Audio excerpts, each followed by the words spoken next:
She didn't come to me for answers. Not really. She came because her body had stopped listening to her mind and vice versa. And because the questions she was asking herself, quietly, in the background, had started to feel heavier than the pace she was using to outrun them. We're sitting together on a bench. The sandwich has been ordered. We're both hungry. I for the food. She for something far less tangible.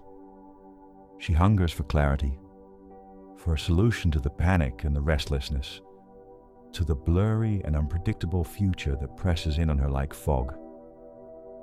When the sandwich arrives, it quiets my appetite, but her words only awaken a deeper curiosity in me, not just about what she's feeling, but where it comes from, how she became this tangled inside, how I might help her find stillness again, somewhere in that overactive inner world. She responds well to my calm. That alone seems to soothe her. She's longing for peace. You can feel it in her posture, in the way her breath never seems to settle fully. I listen, but not just to the words. I listen to the way she uses them, the rhythm, the tone, the spaces between. Because that's what I do as a coach. It's never just about what someone says. It's about the emotional fabric that holds their words together, their energy, their emphasis, the emotional fingerprint behind their story. With her, the emotion was close to the surface, almost visible. It wouldn't have taken many questions for her tears to spill, right there on the street in the open. And honestly, that would have been completely understandable. So instead, I ask where her emotions are sitting in her body. You probably already know the answer.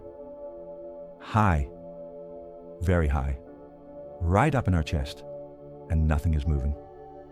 Everything is stuck, completely frozen in place. As we walk back to the car for a short intake session at my place, she tells me that she often does yoga and meditation. She says it helps, but only briefly.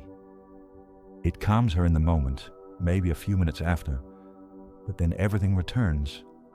The tension, the chaos, the pressure behind her ribs.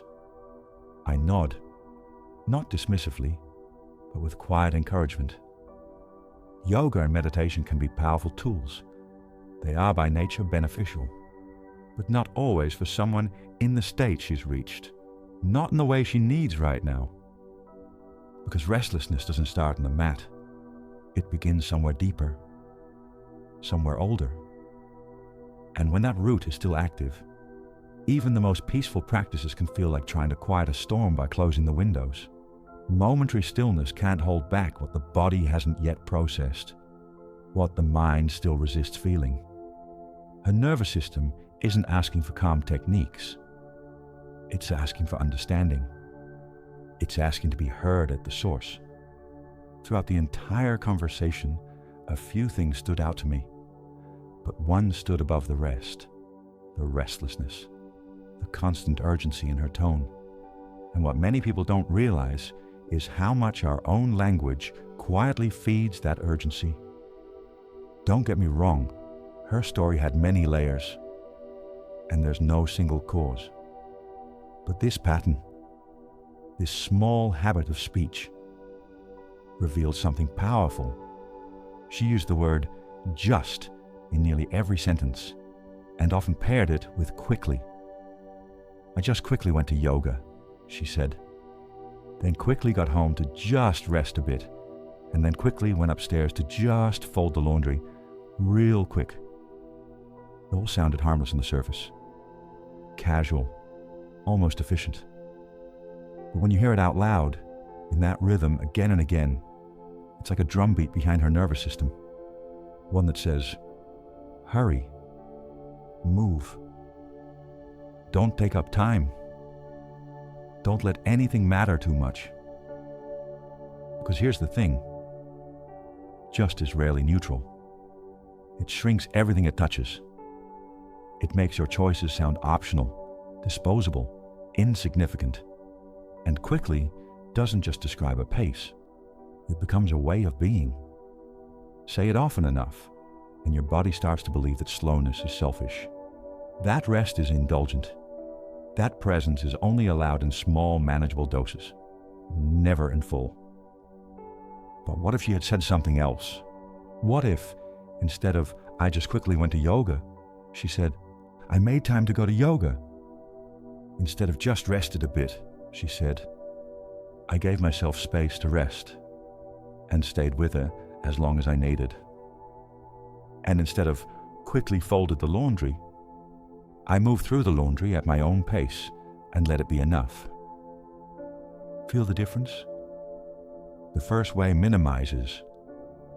The second honors, and that's not just semantics, it's identity.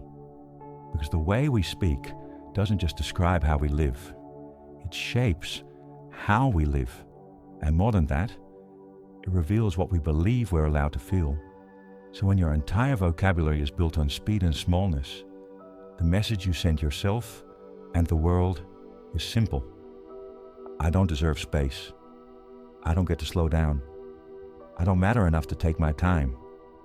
And that's the real work, not correcting grammar, but rewriting permission. The moment she realized what those words were doing to her, not just how they sounded, but what they triggered in her body, something shifted. You could see it. Not big or dramatic. Just a pause, a stillness. Like she suddenly saw the machinery she'd been running all this time. Not because someone pointed it out, but because she finally heard it herself.